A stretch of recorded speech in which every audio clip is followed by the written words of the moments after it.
and analyzing the data and discussing options to determine the next steps. Artemis I is a flight test to launch NASA's new rocket, the Space Launch System, and to send an uncrewed Orion spacecraft around the moon and thoroughly test the spacecraft systems before missions with crew. Here to talk with us about yesterday's operations and the path forward are Mike Serafin, Artemis I Mission Manager from NASA headquarters, John Honeycutt, Manager of the Space Launch System Program from Marshall Space Flight Center, Charlie Blackwell-Thompson, Artemis Launch Director from the Exploration Ground Systems Program at NASA's Kennedy Space Center, and Mark Berger, Launch Weather Officer with the U.S. Space Force's 45th Weather Squadron.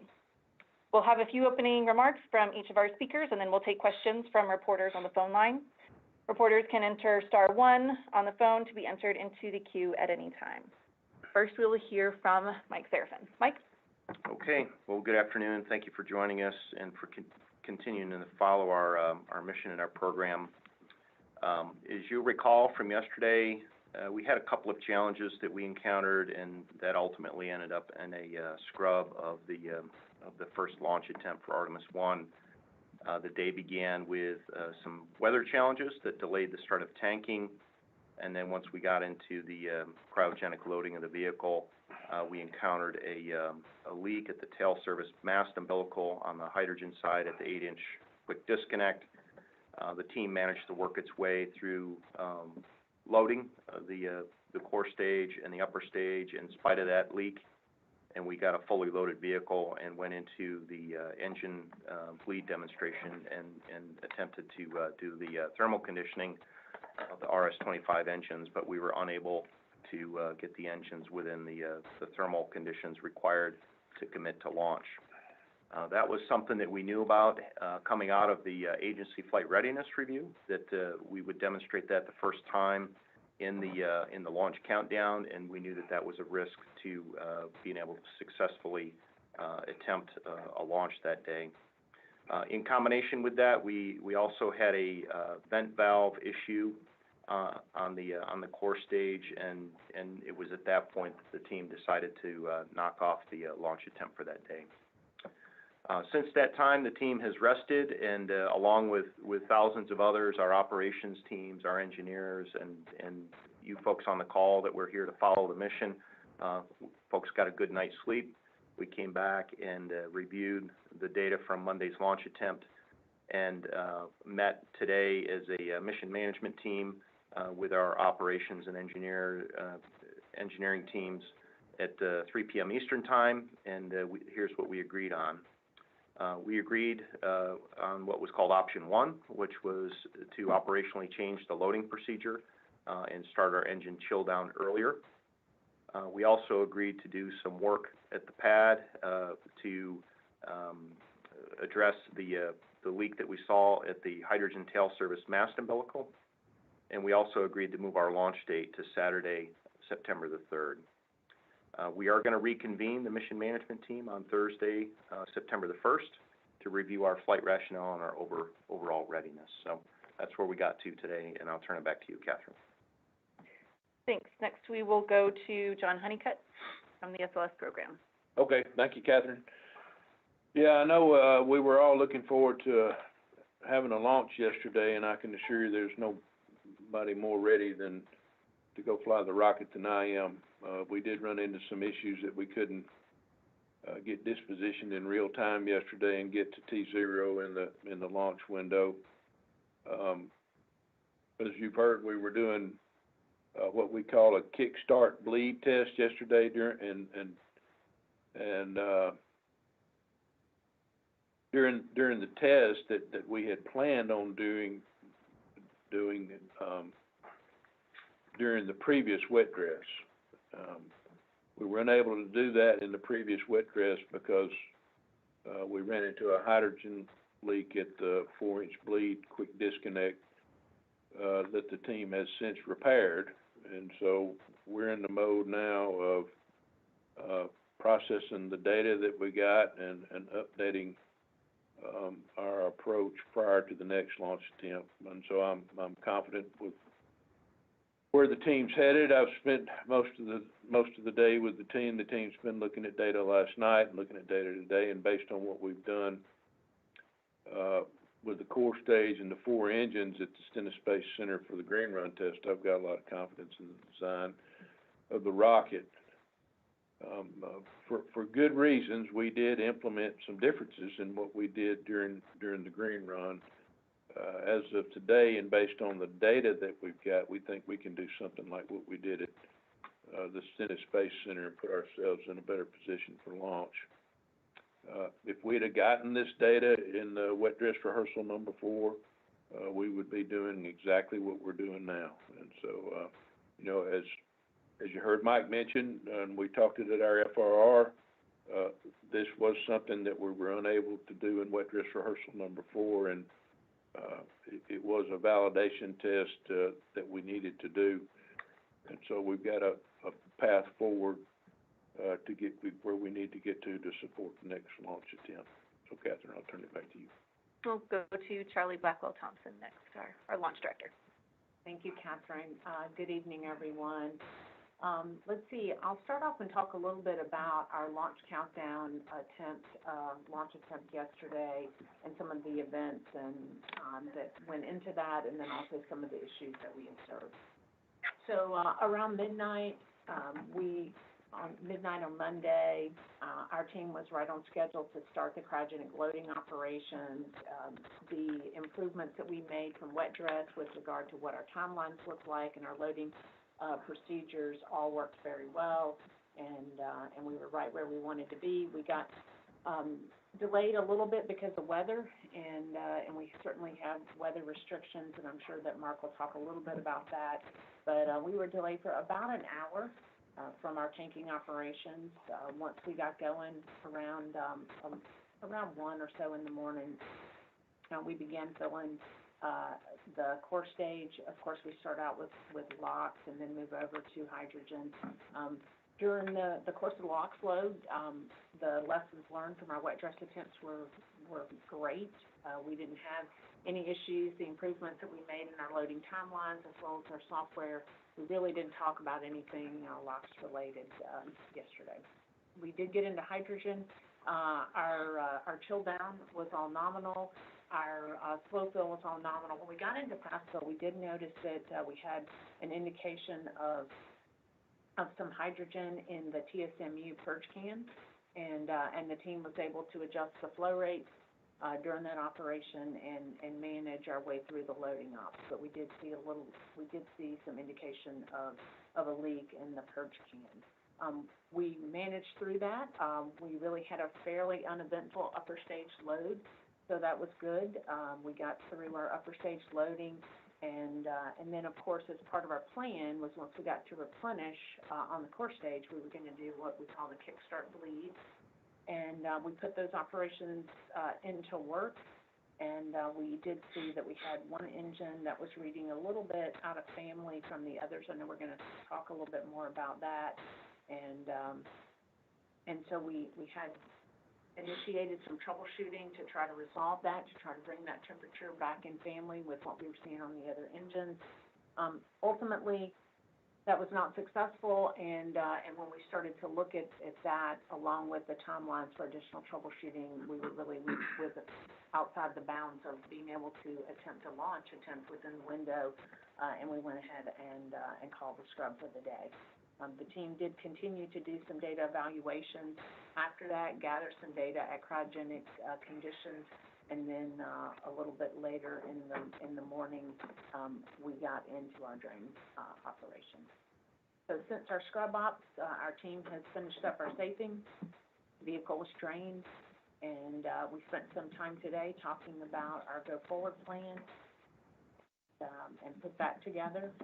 And I know we're going to talk a little bit about that. I know John's going to talk a little about the engine piece. I'll talk about some of our near-term activities related to the LH2 TSMU and the leaks that we saw there. We do intend to go ahead and, at the pad, open up the purge can on the back of that plate and take a look. We want to do some inspections, we want to do some retorques, and we also want to make a change relative to the purge going into the plate. And we can do all that while we're out at the pad. We're already getting access set up to start working that.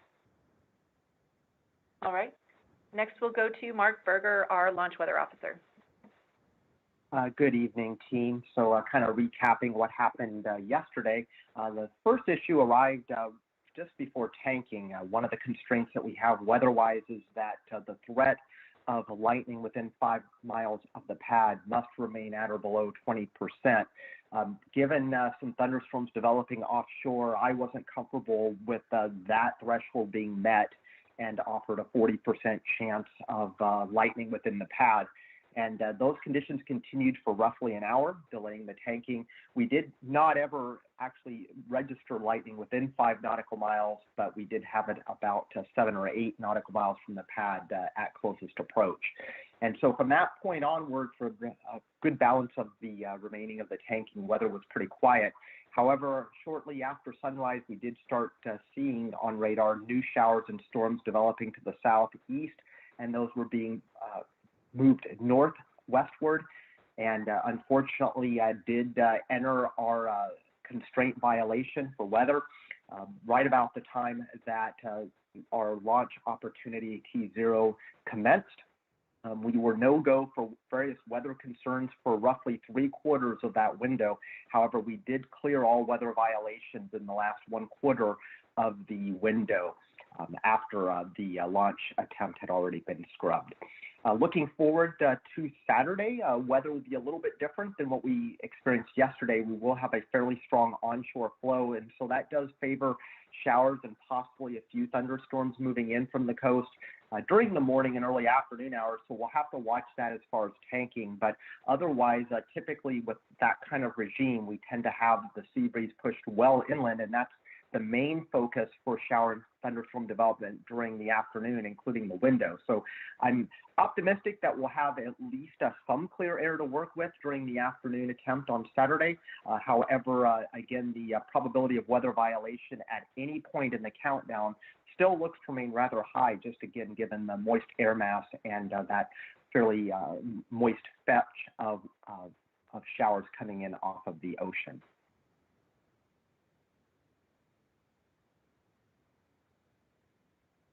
Thank you. We'll now go to questions from reporters on the phone. Once again, please press *1 to join the queue. You can press *2 if your question is answered or you want to be removed from the queue. Please do state your name and to whom your question is directed, as well as your affiliation. And we do have quite a few questions in the queue, so we please ask that you stick to one question so that we can get to as many questions as possible. So first up, we'll have Marcia Dunn from Associated Press. Yes, hi. Can you hear me? Yes, thank you. Yes, for John, please. You mentioned that you repaired the 4-inch quick disconnect. That it sounds like there was a 4-inch quick disconnect that was preventing the chill down of engine 3. Is that the one you're referring to that was repaired, and what was wrong with it, and how did you fix it? Thanks. Yeah, so I will say yes, and that did occur during wet dress number 4, and that's what the reason I referred to that is we wanted to get this engine bleed kickstart test done during wet dress number 4. That is, we do need the 4-inch QD, which does tie into the vehicle hydrogen bleed system. In order to do the test. We did have that leak. We violated some requirements, and Charlie and her team worked through that, and then we worked through the repairs. Charlie, I don't think your folks did most of the work on the repair. You want to talk about that? Well, on the 4-inch, we actually went in, if you recall, and we changed seals, we did the inspections, and I will say that yesterday we had that, when we go into Kickstart, we utilize that interface, and that interface was tight yesterday. Yeah. So the work that we did after wet dress 4 to fix that was successful. Yes. Thank you. Our next question is from Bill Harwood of CBS News. Yeah, thank you very much, guys.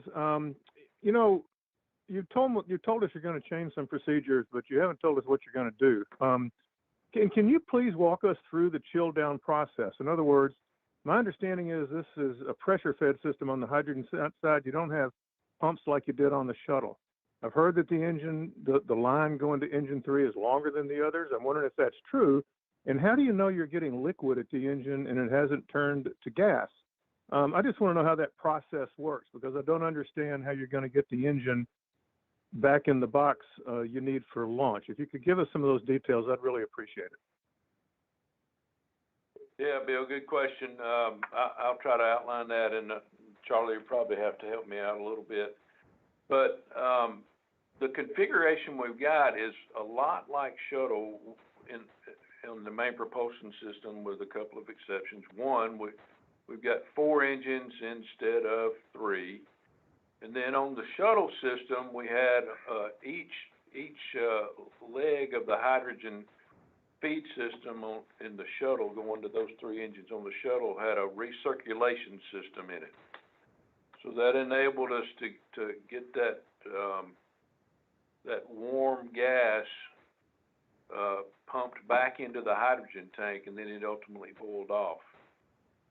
From a hydrogen loading perspective, it's pretty much the same as we did in shuttle. We go through a phase where Charlie and her team chill down the facility, and once we get into that, we start into the vehicle chill down, then get into the slow fill, transition into fast fill, then transition into topping, and then ultimately get into replenish in a vented phase. And so the design change from shuttle to SLS and the NPS system that gets us to where we need the bleed system is we're carrying all. We want to take that heat out of the engines and overboard. So instead of being able to dump it back into the hydrogen tank and let the hot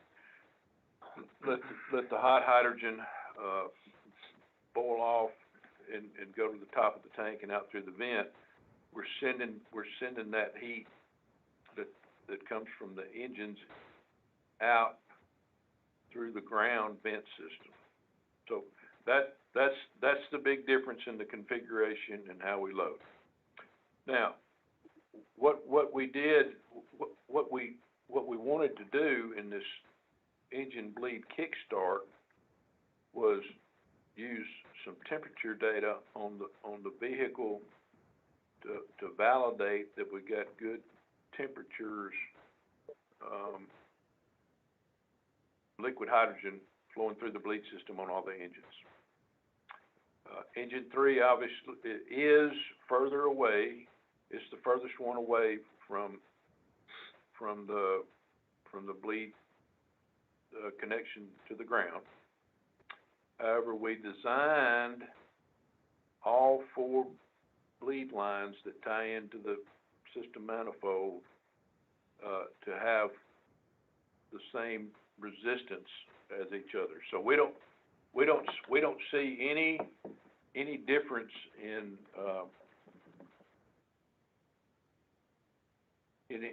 that's driving anything specifically for engine 3.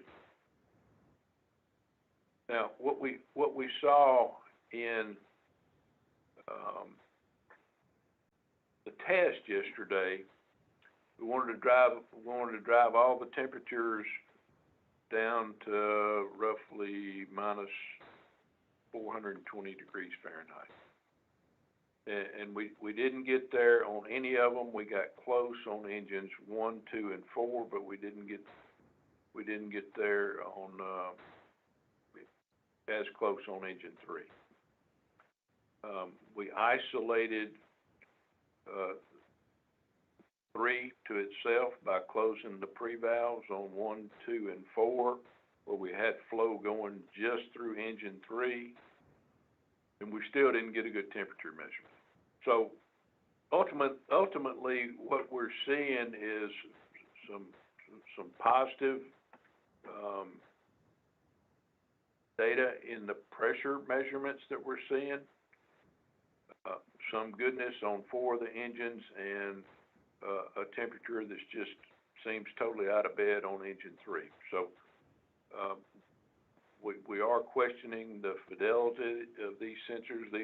These sensors are not flight instrumentation. They were designed only to be development flight instrumentation, and so we're a little bit concerned about one of those sensors. But one thing I can tell you is that we're really seeing some goodness in the data and what the physics is telling us, in that when we do establish that bleed flow in the vehicle and out through the umbilical into the vent line on the ground, we're seeing good cold liquid hydrogen. So then I'll tell you, the other thing that's different about what we did at Stennis and what we did here at KSC yesterday. At Stennis, we initiated the bleed test early on in fast field. The engines weren't as chilled down as they were yesterday, and we did get good results. However, we did have a little bit higher fidelity instrumentation on the ground during the test at Stennis. That is the only operational difference in what we did at Stennis versus what we did here yesterday. Now, the reason we waited to do the kickstart test yesterday is, and you've heard Charlie talk about how precious her commodities are in LOX and hydrogen, is the technical team felt like it was all in the direction of goodness to wait until we got into replenish. We would have a full hydrogen tank and have it nice and cool and densified, so that when we did run the bleed test, we would be even in better shape. The engine bleed system is different also. That since we did have to redesign the vent relief system as part of the engine bleed system after the green run, because we realized we didn't have the right tubing size to meet the maximum working pressure for the design. Changed it out to a bigger line. Bigger line intuitively is goodness. Also, there's a difference in Stennis and here at KSC. We had a smaller hydrogen vent line on the ground, and here at KSC we got a larger vent line, and it is insulated. So all those things are in the direction of goodness of having good cold fluid. I think where we are today is, I think we've got enough data to put the story together, but we've still got to go put the pieces together. Charlie, you want to add anything to that? I can't think of a thing to add, John. Thanks, John. Our next question is from Chris Davenport of the Washington Post. Yeah, thanks, and thanks, John, for that explanation. That helps a lot. I guess I'm just wondering if it sounds like the main thing you're going to change is to start the bleed test earlier, like you did at Stennis. So I'm just curious how much earlier you will start to do that. And if I'm hearing you right, it sounds like you had liquid hydrogen going through that engine 3. It reached the engine. You just weren't getting the temperature somehow that you wanted, and maybe that was a bad sensor. Is that right? What I'm telling you is the data on the ground side looked that way, but on the vehicle side, especially for engine 3, it did not reflect that. And Charlie, you need to probably answer the one on the timeline if you think you can. What I think you get better off at that than I am. Yeah, so I was actually just pulling out my bar chart to take a look at exactly how much further. As John mentioned, right, we go through various phases of loading. We go through the fast fill, then we go through topping, and then we go through replenish. I'll get you a time here. Just let me do some quick calculations. But we will be pulling that back earlier into the fast fill operation, somewhere, in and around the 15 to 20 minutes in. So, I mean, it will be coming back for some period of time. And like I said, so give me just a minute before we end this, I'll give you where I think how much earlier that is. Thanks, Charlie.